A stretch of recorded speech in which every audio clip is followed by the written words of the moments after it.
Sorry about that. Just wanted to make sure the streaming has started. So once again, good evening, everyone. Thank you for joining us. Uh, we welcome everyone who's joining us on Zoom, YouTube, and Facebook. So before we start today's topic, a couple of announcements. In the month of September, on 20th of September, Manhattan Center is offering a new course, um, Reviving the Higher Self. It's in a retreat format for 7 consecutive days. The details are available on the website. We encourage you to visit the website and register.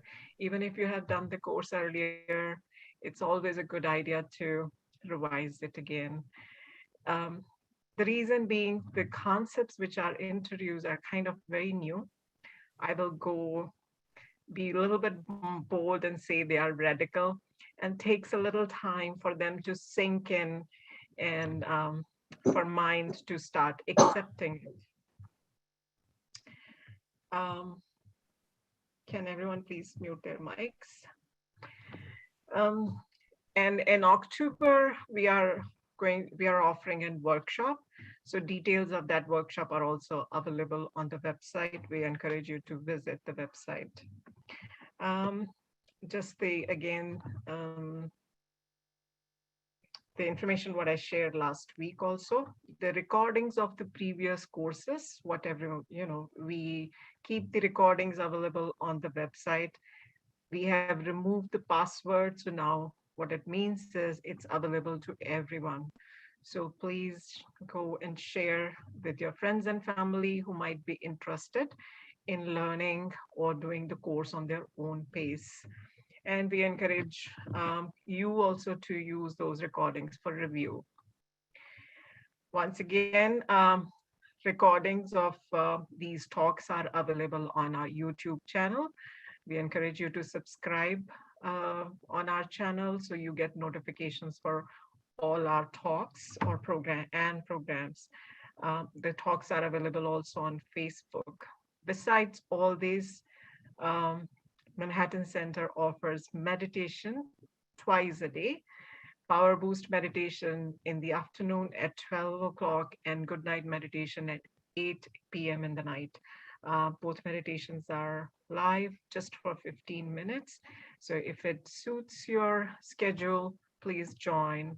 Otherwise, you can watch the recordings on your own and meditate, take the benefit. Seems like we are offering a lot of things. It's quite a mouthful. So, which is good. It's different flavors, right? So you can pick and choose what you need on one particular day. And if you have any questions or any more suggestions, send us an email. Um, Coming to today's topic, I really love the topic. Thoughts, the language of soul, right? Um, People say thoughts are really powerful, more powerful than the words. I was remembering, a while ago when my children were young, I was watching a movie with them. And in that movie, they showed a child who looked at things with the real focus and things started moving. And then there was another, character in the movie who could just look at the things and it'll catch fire. And I'm like, what is this? And they said, oh, this is called telekinesis. So maybe it's very similar like that, power of thought. Now, the question is, we all think, right? Most of the time we are thinking, does our thoughts have power? I'm not asking us to be moving things or start the fire, but at least power where we have, we can avoid some um, arguments probably. or but then we know that we don't experience that power. The reason could be what we don't use, we lose. Maybe we have, all of us we have, and we are not aware of it. And now we kind of don't have that power. So today's speaker is Sandhya Kanthan. You're all familiar with her. She is a regular speaker nowadays on the Manhattan Thursday Talks. And we do get feedbacks that you love her insights, how she connects the spiritual and the practical, both the um, points or the lifestyles, I think. That's the right way to say. So let's hear from Sandhya Ben and see if we can invoke the power of our thoughts. Give me a second. Let me spotlight you.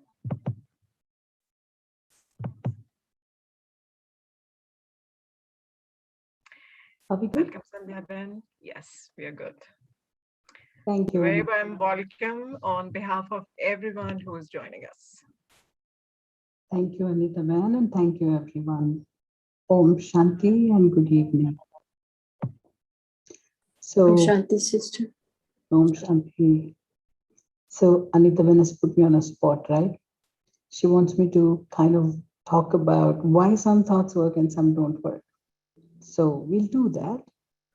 But before we go there, I would like that we prepare a little because the topic we're going to talk about is not, it's in no way superficial. It's quite deep. So I would like for us to kind of settle down in a space where we are able to grasp, understand, and be able to actually put it in practice in our life. So take a few minutes, make sure you're seated, relaxed, and yet alert. Your head, shoulder, back, all of them aligned. If you have taken an hour of your time this evening, let's just make sure it's utilized well and you get the most benefit from it. Make sure your feet are on the ground or supported so no part of your body pulls your attention. Slowly allow your mind to settle into silence. Okay. Put aside any unwanted thoughts. Things are moving, people are moving, there's sound in the background, it's okay, just leave it. Let us focus our attention on the heart of our being.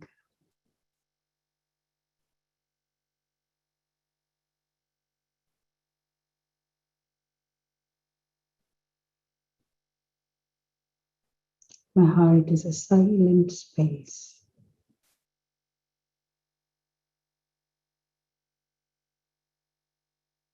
And when I am in touch with my heart, I can feel life deeply within. And I intuitively know what I'm looking for and what I have to do to find it. This is something no one can explain or make us do. But when our heart shows us the direction, we know what we need to do to get where we need to be.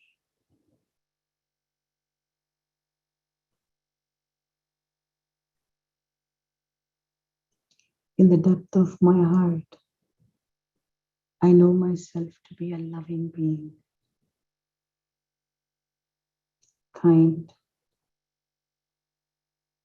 gentle, and accepting.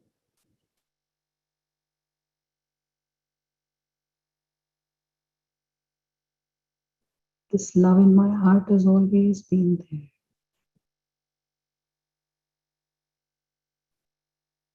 But it's just been hidden secretly. For me to re-emerge it, all I need to know is that I'm already a being of love.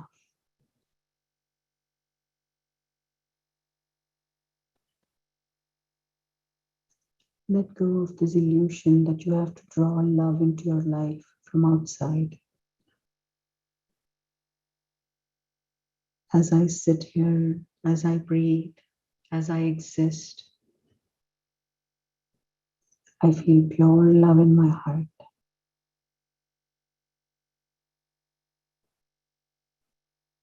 A love that is untouched by things that have happened in life, by time and space. Just feel the beauty of this love in your heart. Let the energy flow. The spiritual heart is exactly like the physical heart. When the physical heart pumps blood, every part of the body comes to life. And when we allow the energy from the spiritual heart to flow,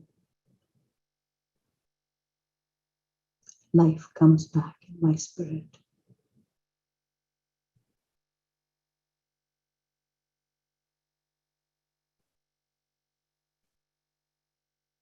Just let any fears, past memories, or uncertainties dissolve.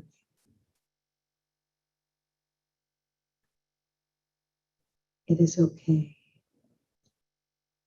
I am safe. I am strong. And I will be okay.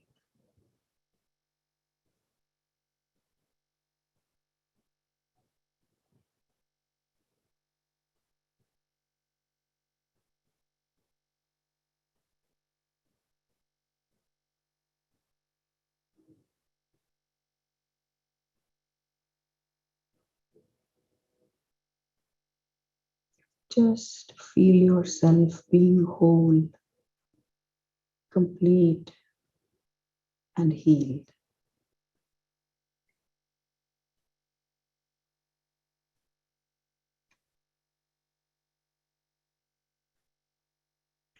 Om Shanti. So it's a very interesting topic, like Anita Ben was telling us. One thing. Can you try increasing the volume on your device a little bit more? We have some requests. Can you hear? Is it better? I can, but there is some, I think just need a little bit more louder. Yeah. Participants. Yeah. Is this better? I will I think it will help. We will see it in few minutes with the messages. Okay, Okay. let me make put the device closer and Yeah, see. no, people started responding. They're saying yes, it is better. All Yes. right. Thank you so much. So the topic for today is the language of the soul, right? Thoughts. So before we explore the language of the souls, I just thought let's talk a little about what this is about. What is language all about? When you look it up in the dictionary, you'll see that language is a way of communication, a way to express yourself, right? And it's a powerful tool. Language, as we understand it, as we are familiar with, and the one we are the most familiar with, is the language of words, right? Even when you want to attend a session, the first thing you will look to see is what is the language of the session, right? So that we are able to understand each other, we are able to follow each other. When we visit a foreign country, it's good to have a basic understanding of the language that will make the experience of that visit that much better. I remember a time when I was in Spain for a couple of months and I didn't know what milk was. And you would have never thought that was a big deal to find milk in a grocery store, right? But I had real difficulty. I had no idea which one was which. It took me quite some time to figure it out.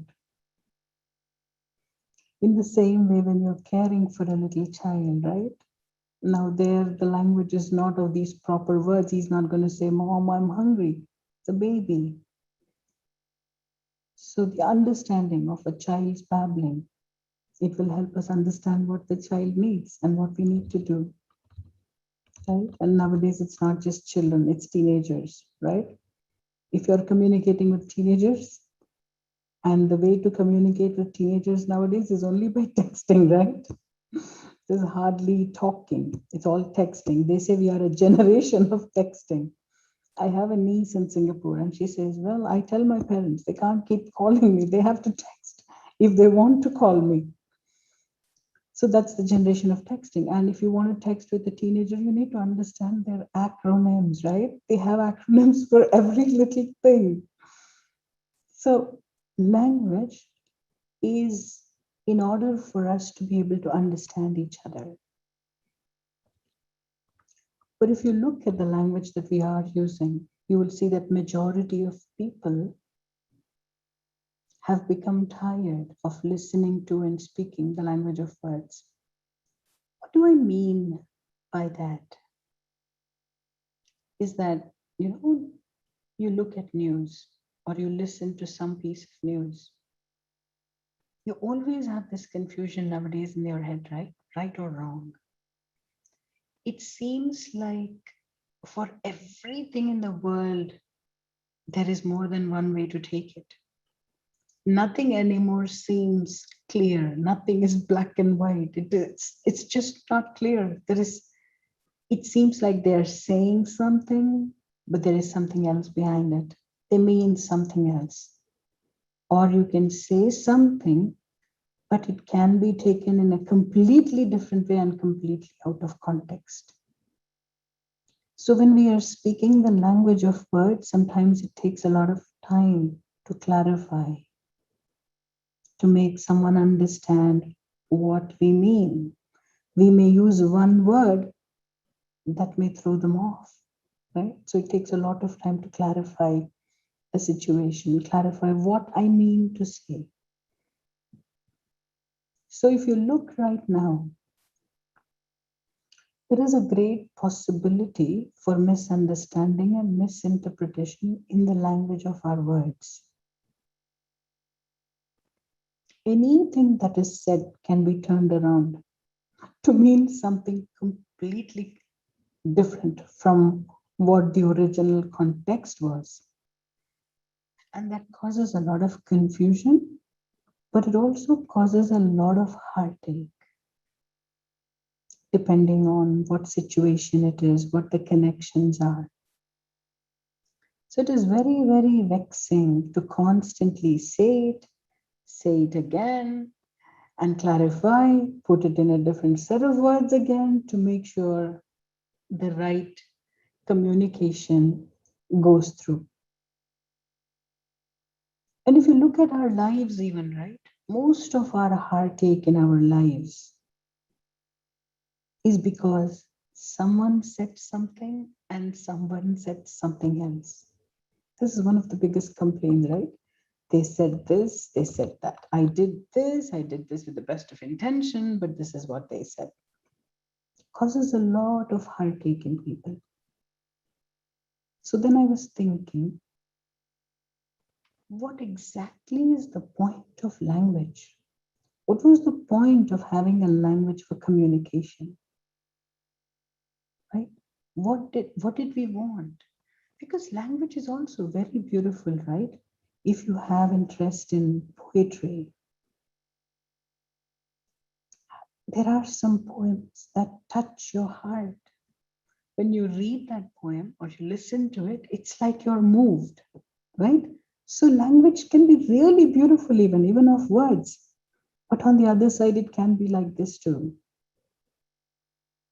So I was thinking, what is at the heart of all of this? What is needed for us to be able to communicate with each other? What is the point of communication? Why do we want to communicate, right? Do any one of you have a thought on that? Like, why do we want to communicate? What is the purpose of language? Expression. Very good. It's an expression of? Self.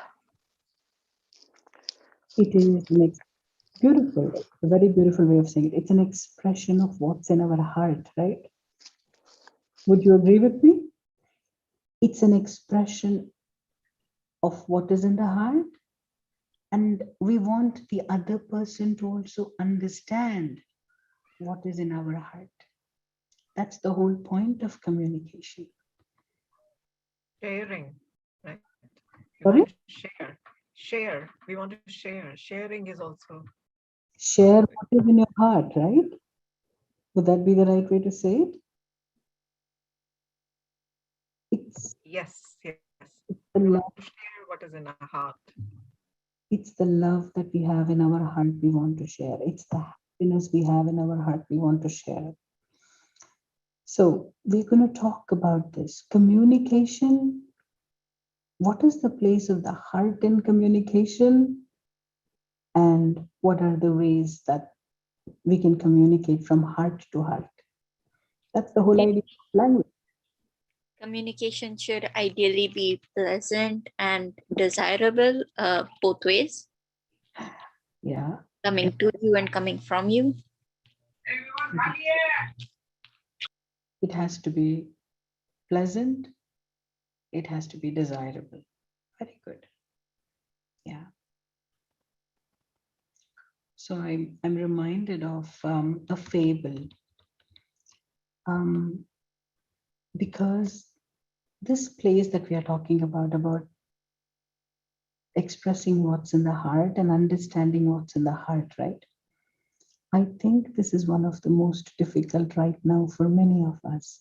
It's very easy for us to describe what happened here, what happened there. But for once, when we have to go in the heart, we are kind of like, a little uneasy with it. So there is this fable about a time when all the gods came together and decided to create Earth. It's just a fable. That's not how it was created. But they say that they created the seas and the oceans, they created the forests, and they created nature, they created planets, stars, the sun, and the moon. So the stage was set for the drama of life to begin. They sat back, they watched what they had done, they looked at it, and they were very pleased with their work. And then they decided to put the actors on the stage, right? Who are the actors? We are the actors, right? So they first put the animals and all other birds and living creatures, and then they put human beings there. Now they sat back and watched again. Very beautiful. Then one of them said, "Oh, we have forgotten one thing." And they found that the head of the gods, he had a key in his hand. And that was the key to the Exiler of Life, the happiness. So all the gods started thinking, okay, where do we put this key? Someone says, let's put it in the moon. It'll never be found. How are they ever going to reach the moon, right? Then someone said, let's put it in the deepest point in the ocean. They will never find it. Then one of the gods said, no, they will find it in those places. But let's put it inside their hearts. They will never think of looking there. And then we can amuse ourselves watching them go to the moon, go to the bottom of the ocean, here and there, looking for this Exiler of Life. Although it is a fable, not a true story. Disclaimer, right? But I love this fable because honestly, very few of us understand the heart. So when it comes to communication, if it needs to come from the heart, I need to understand the heart, right? And in truth, our heart is a masterpiece of creation. The spiritual heart, it's a phenomenal creation. And the heart has the potential to create harmonies that are more beautiful than that of any music. If there is any music that you really like and you feel it in your heart, it's because it touched your heart. That's what makes you love that music. If there is a beautiful poem, you enjoy it because it touches your heart. If there is an instrument like a flute, right, when it is played, if you enjoy it, it's because that music touches your heart. So anything that touches the heart gives us this experience of beauty. That's the most beautiful thing about the heart. And the heart is just very subtle energy. Most of the time it works to unattended, just like the physical heart. When the physical heart pumps, there is blood that goes to every part of the body. And then the whole body is alive. You can experience the whole body. Anywhere where the blood doesn't flow, that part of the body dies. You know this, right? In the same way, when the energy from the heart doesn't flow, there is no life in anything. You can write a great poem, but if it doesn't come from the heart, it cannot touch hearts.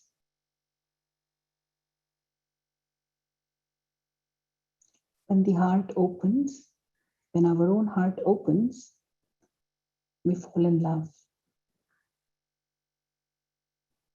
And when we are hurt, if it happens that we are hurt or we get angry, we stop feeling altogether.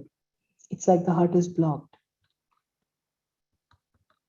Because the energy in the heart shifts. So when we talk about communication or language of the souls, like Sister Anita was saying when we started out, right?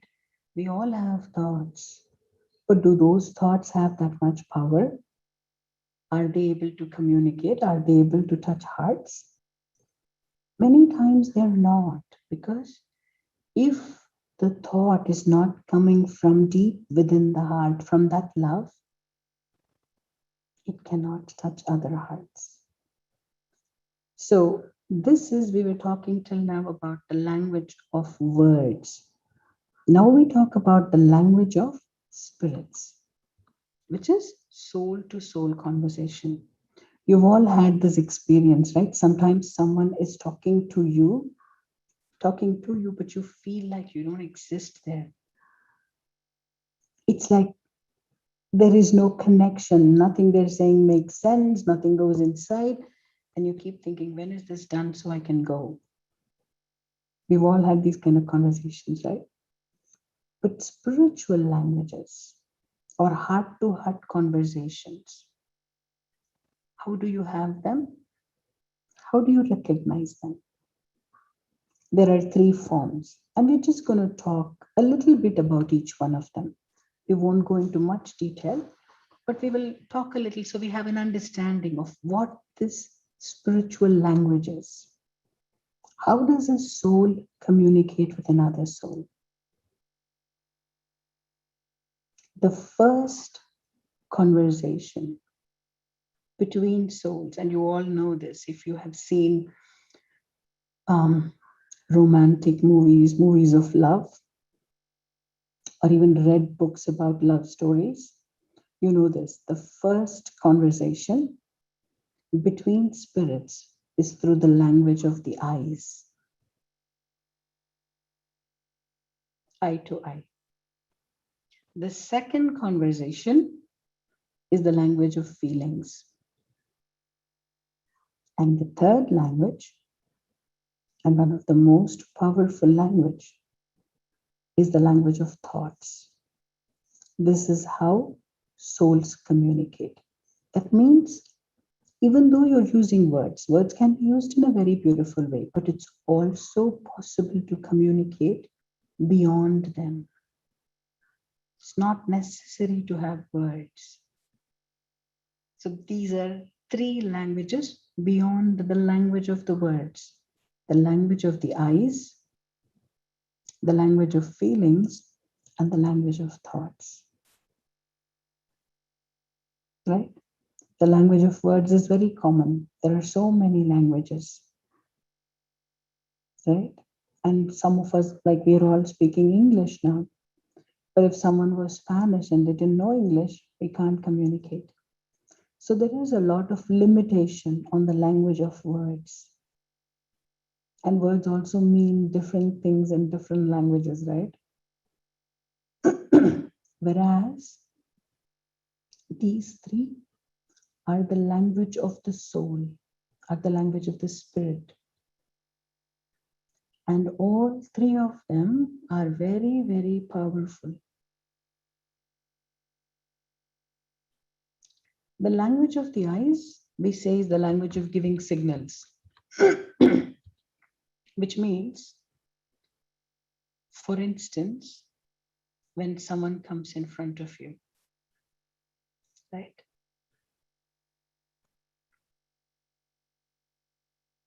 As soon as you look at that person's eyes, you know whether the person has come with love, the person has come with enmity, or they have come with selfish motives. They say eyes are the windows of the soul. What is deep within the soul can directly be seen in the eyes. That is why when you go to these sessions, when they teach you how to do presentations, how to give public talks, they always tell you about meeting eye to eye. And they will ask you to go from one end of the room to the other end of the room.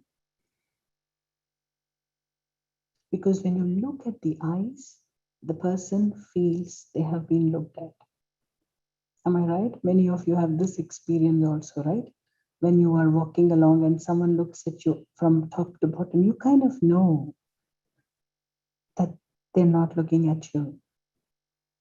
They're looking at what you're wearing, your body, or something else that you're carrying with you, right?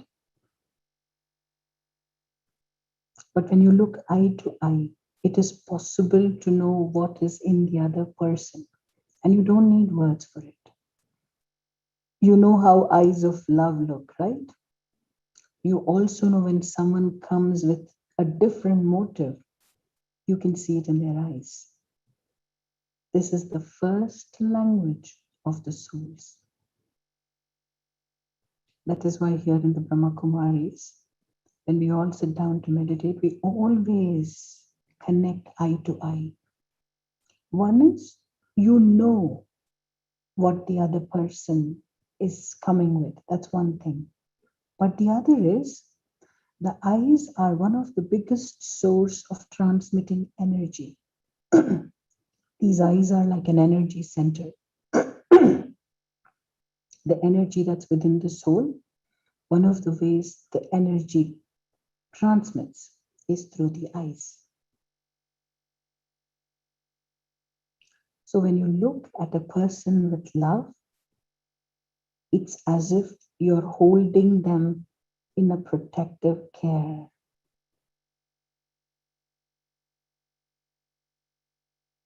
You're sharing with them what you have. That's the language of the eyes. The second is the language of feelings. And the language of feelings is revealed by the expression on the face. That's the other thing, right? When you look at someone's face, it doesn't matter. They may be telling you, oh, I'm completely all right. I'm completely all right. But you know something is bothering them. Something is not okay. Right? And especially close relationships, like parent and child. It's like the parent always knows what the child wants or what the child is feeling just by looking at them. So that is the language of feelings. My words may seem completely all right, but if I'm feeling anything on the inside, a person who connects to my feelings knows what is happening. So this also again needs no words. This is also a language, a spiritual language, a language of the spirits, language of the souls. Because the expression on this face reveals what are the feelings in my mind. So through the expressions of the face, you can speak the language of feelings. So those of you who love dance, no, there There are certain forms of dance, and I'm familiar with a few of them, which are from India. It's called Bharatanatyam or Kathakali. There is a whole story they tell you through different actions of the hand. They're called mudras of the hand. But most of the story is through the expressions on the face. The story is told through the expression of the face. So what happened is revealed through the mudras and actions, but what the person felt in that story is revealed through the expressions on the face. This is the second language of souls. You're all with me, right? The third language, and that's the topic for our day today, it's the language of thoughts. It is one of the most elevated languages of all. Even amongst these three, the most elevated language, even amongst the language of the spirits, is the language of thoughts. Because the power of thought is the most elevated power.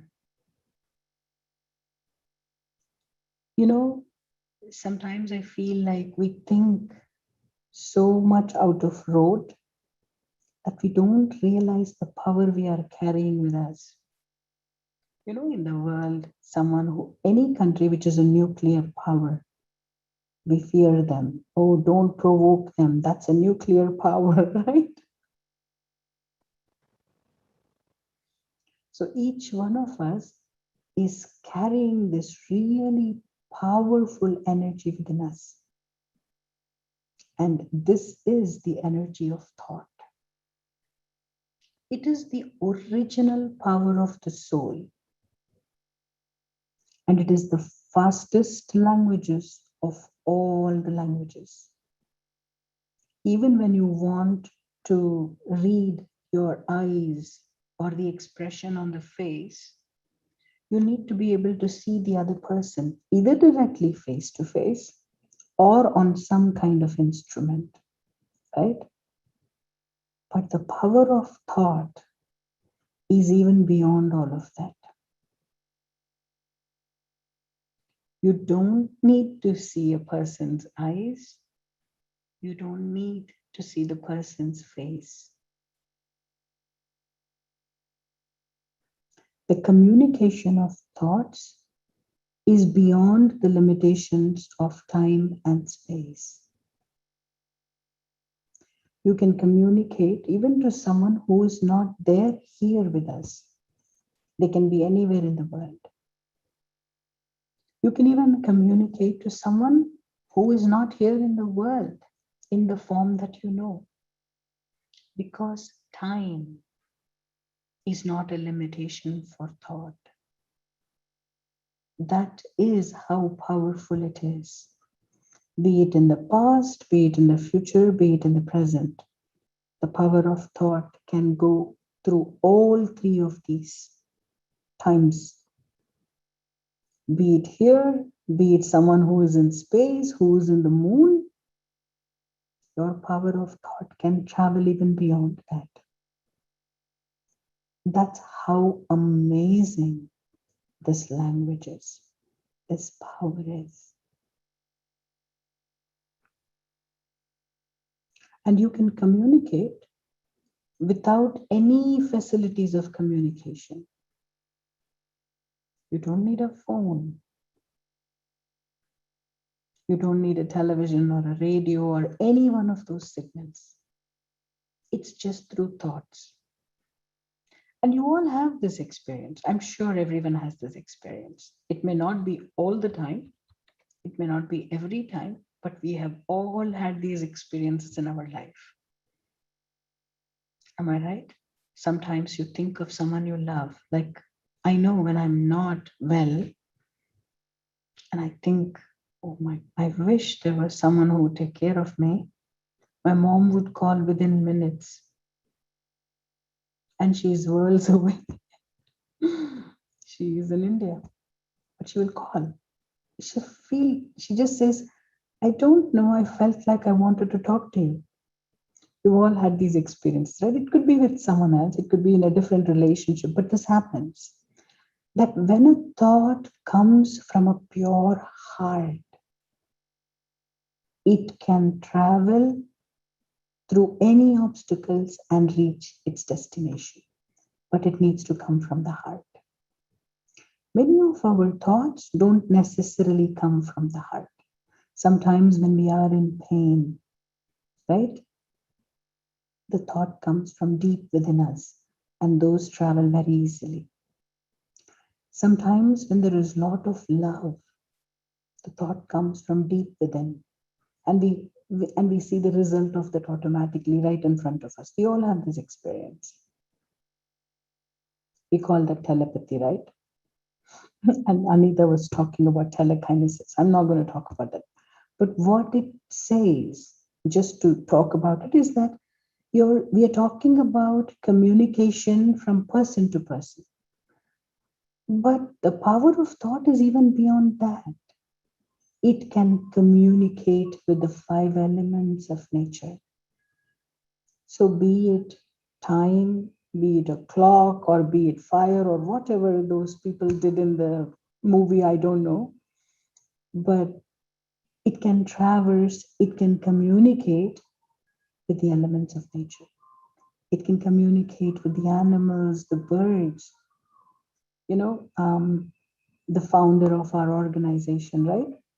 When he was in his body,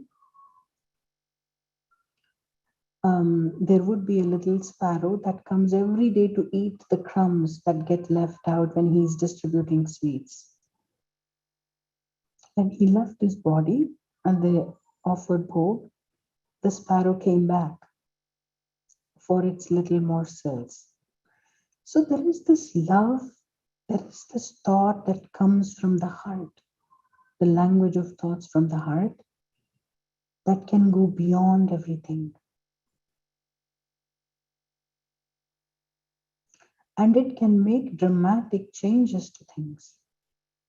What results from something I'm doing does not necessarily come from the action I'm doing, but it comes from this power of thought.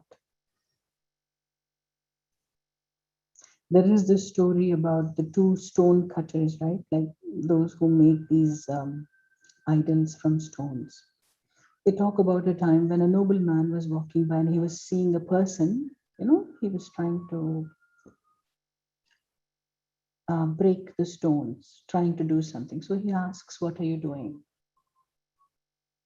He says, I'm cutting stone. Then he moves a little further and he sees another person there and he's also working on the stone. And he asks, what are you doing? He says, I'm carving an idol of a deity, of God, so we can build a temple. The action is exactly the same. But the thought, the feeling with which the action is being done, right? The end result of that is not exactly the same. They're different. Because our intention, the thought that is our intention, informs the end result. And the return we get on the action that we do is based on this intention. It's very powerful. I'm not going to go into the depth of that. But this is the power of thought. It can work with nature. It can work from person to person. It can work on our body also. Even if, my my mother does this. When she has knee pain, she will sit in remembrance of God and she'll give very good vibrations to the knee. Of course, she goes to a doctor, gets it checked up, takes whatever medication needs to be taken. But she also gives it very good vibrations. And when you do that, the part of the body that is ailing that has an inflammation, that has a problem, heals. Because two things happen, right? What medicine does, it gives the body a channel, it opens up a channel. So there is cleansing, cleaning, the inflammation goes down, and there is healing there. But just that energy does not heal any part of the body. Along with that, what you need is the energy of these vibrations that are created from thoughts. Because thought is energy, no? Thought is energy, so it creates vibrations. Any energy creates vibrations. You're aware of this, right?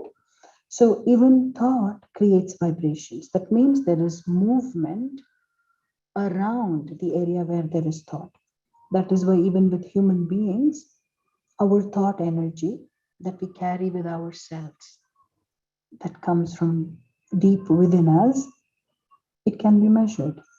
And it's measured as the aura around us.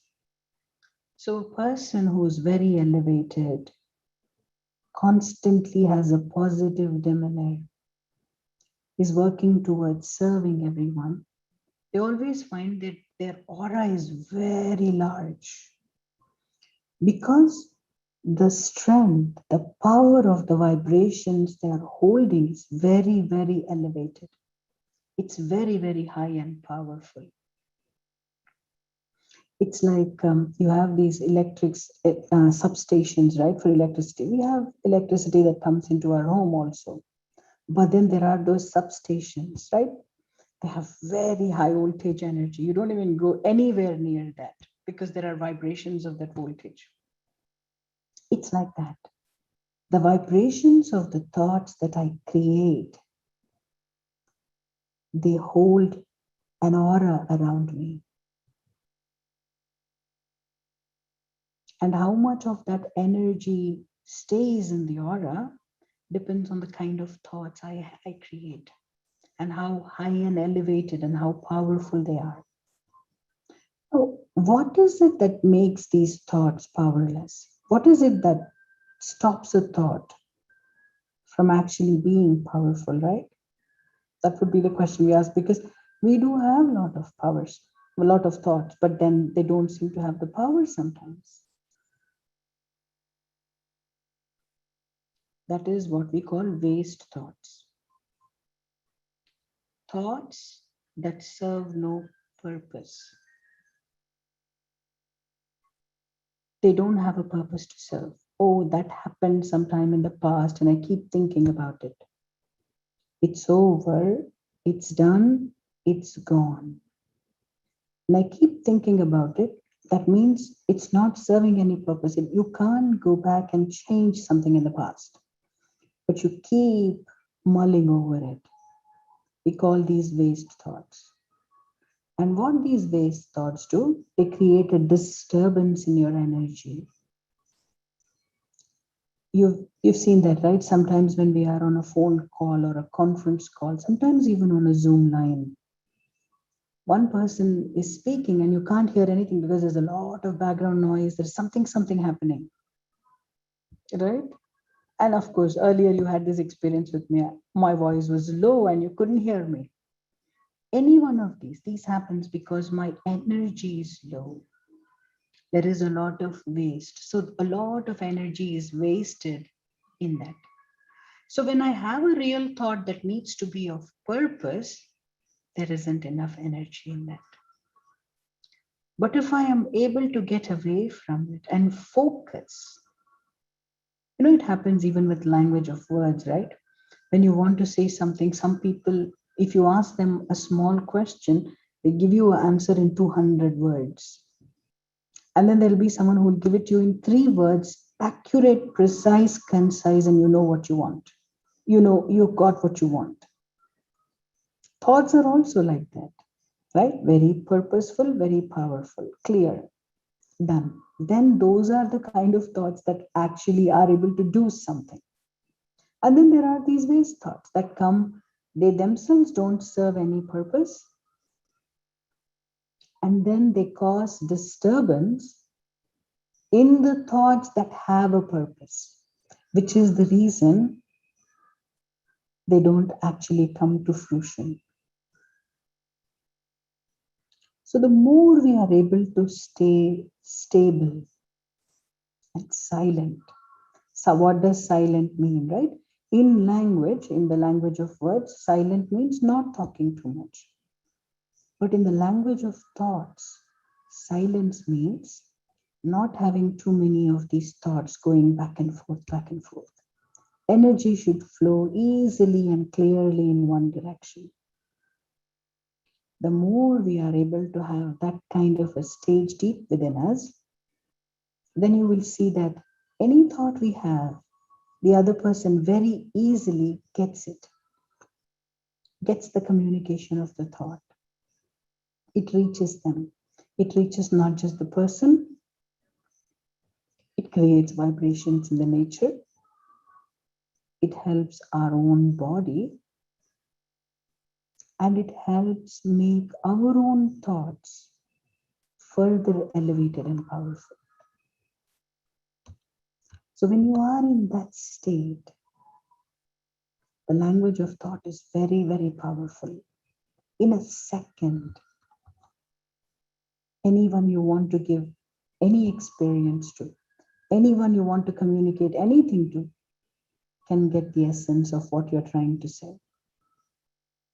You know, even when we give these talks, we always say we want to end with a couple of minutes of meditation, because you may not have followed all the words, you may not understand everything that's being said in words. But when you sit for a minute and you have this experience of silence, you got it. You got what the whole idea of the session was, right? So this is the power of silence. So I want to end with one saying, which is, you all know the Persian poet, right? Rumi. He said, silence is the language of God. All else is poor translation. That is why we call God the most powerful being. A being who has absolutely no waste thoughts. So you can imagine how powerful his every thought would be. Each thought would go to fruition. That is why he is called God. And his language is the language of silence. Om Shanti. That is all I wanted to share. But if you have any questions, we have a few more minutes in which we can take a few questions. There are questions posted by a participant, but you can open your mic and ask the questions yourself, please. Do you want me to check the chat and respond? I can read it to you, Sister Sandhya. May I read? Just go ahead and start reading. Okay, so it's the same person who has posted 3 questions. So how many people have the language of thoughts as their primary language? And what are the tiers in the language of the thoughts? So I think tiers you already answered. Who has language of thoughts? All of us do. But how well we use it, there is gradation. Some of us are able to use it to a very great extent. Some of us struggle to use it, right? Because there is more waste thoughts and waste energy surrounding it. And the gradation, yeah, I told you, right? The highest is God. And then there is the gradation amongst all of us. So depending on how much effort we make. And it's not as if this is originally the way it was supposed to be. Someone is supposed to be high or low. As a spirit, as a soul, we all have the same ability that God has, which is we have the ability to go beyond all waste and make sure every one of our thoughts are powerful and reach fruition. But at this point of time, because we are at our lowest energy right now, right? We are very distracted as a human race. So we need to make effort. We need to practice. And the first practice towards that would be to first silence the language of words. Don't use words in waste.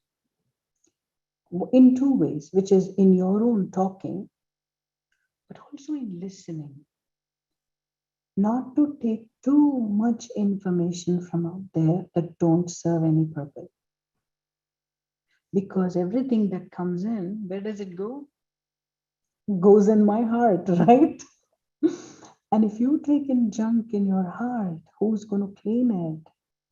You know, I'm very afraid when guests come and they are not very clean. Because when they leave, I have to clean, I have to put it back to the way it was. That's the physical space. But think about this inner space, no? This is my sanctum sanctorum. If I allow junk and waste in there, I have to make the effort to clean it. Otherwise, the pain, the suffering, all of that is inside of me, and that's what I will experience in life. So it takes effort. So, first, minimizing the intake of waste and the sharing of waste. That's the first thing you can do. And the second thing, you can take up spiritual practices that help you build this capacity. Spiritual practices are not just for peace of mind. Spiritual practices are actually to build capacity within the soul. And this is one such capacity, the capacity to have and create powerful thoughts. To be able to create thoughts and take them to fruition. That is a spiritual power, that's a spiritual capacity. So, spiritual practices help us create these capacities. So, that is the method. Did I miss any question there? I actually think the following questions also you have covered, you answered all of them, and I'm looking if the person is still logged in. Just give me a second. I think she might have logged. Okay, yeah, she's still there. I think your questions are answered, Madhura. If you still have any doubts, please come open your mic and talk. Okay. Just the last three questions I wasn't clear on. Go ahead. Can you give an example of a language of thought? What would it look like? What would it feel like? And what can it do for you? How can it benefit you? Or how can it help you or not help you? And what in what ways can the language of thought fail? Under what circumstances? So, language of thought is just like any other language, right? Every language has all kinds of words, right? And we choose the kind of words we use, depending on the kind of experience we want to create for ourselves and for others. Am I right? In the same way, thoughts is also a language. So you can have waste thoughts, you can have negative thoughts, you can have positive thoughts, you can have powerful thoughts, you can have elevated thoughts. So it's a choice we have. What we have forgotten over a period of time is that I create the thoughts. It's not just like I create the words when I'm creating these sentences and speaking, I create the thoughts in myself. So I can choose what kind of thoughts I want to create. And how does it help or does not help me? Simple thing, right? If you wanted to attend the session and you told yourself at all costs, I will make it. That thought gives you the power to be able to do that action. If you had had one single doubt and said 6:30 in the evening, I have this to do, I have to cook dinner, you can start with one of those single thoughts, and those thoughts start to interfere with this purpose. And then you will see there is not as much power. You may have to struggle, you may come late, you may not come, you may say, I can listen to the recording, things like that happen. In the same way, even with your body, I gave you the example of the knee, right? When there is any inflammation, any problem, along with taking care of making sure you have medicine and exercise and all that, you also give good vibrations, because throughout our body there are physical channels, but there are also spiritual channels. And both of these have to be clear for the body to be healthy. So while the physical channels are being cleansed through whatever dieting you're doing or whatever medication you're taking, the energy, the thoughts that you create about your body clear the spiritual channels, the virtual channels that exist within there. And so then the healing becomes much easier. So these are some of the benefits of the language of thoughts. Does that help you? Yes, that answers my question. Thank you. Anyone else? Are you all okay? Are you all having powerful thoughts? Are you all communicating powerfully with me and with each other? I'm sure you are. So we're already at 7:30. So if there are no other questions, then probably we can do a little meditation closing for a few minutes, Anita Ben. Is that okay? Yes, Sister Sandhya, it's perfect.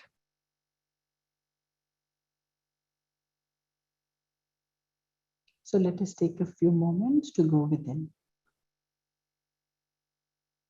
away from all kinds of external distractions.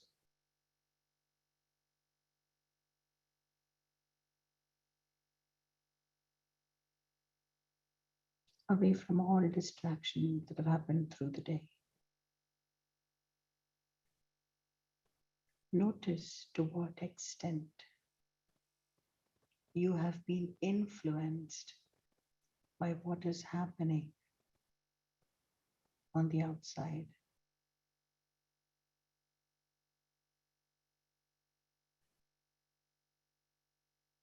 To what extent have I been at the mercy of external situations? And to what extent I have been free? When I'm influenced,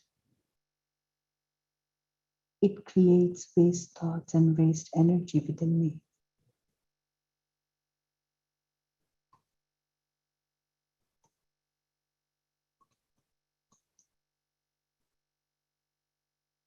And these waste thoughts do not allow my thoughts to reach their fruition, because they take away from my inner strength. So for a moment, let me practice creating a single thought. The thought that I am internally free. I am not at the mercy of anyone or anything in the world.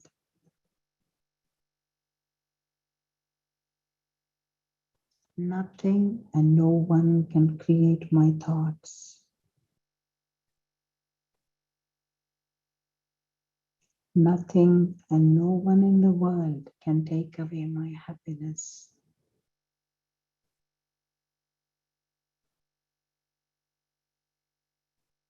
My happiness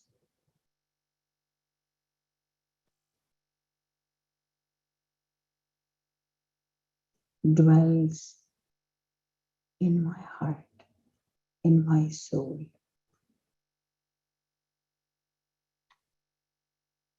When I need to be courageous, I can be courageous. When I need to be calm, I can be calm. When I need to be loving, I can be loving.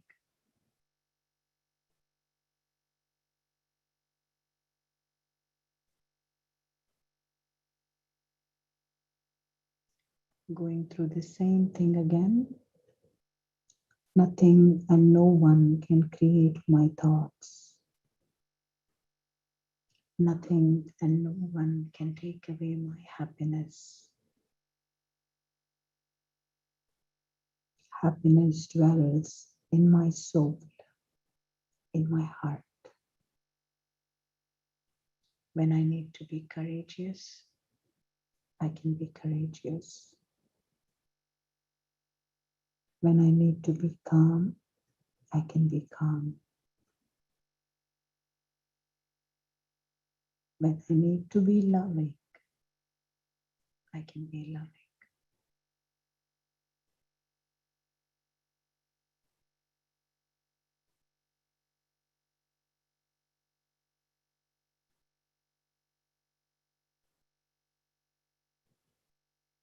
Om Shanti.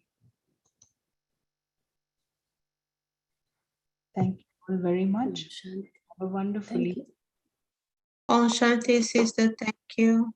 Thank you very much. Thank you. Thank Thank you. you. Thank you, sister. Good to see you. Blessings.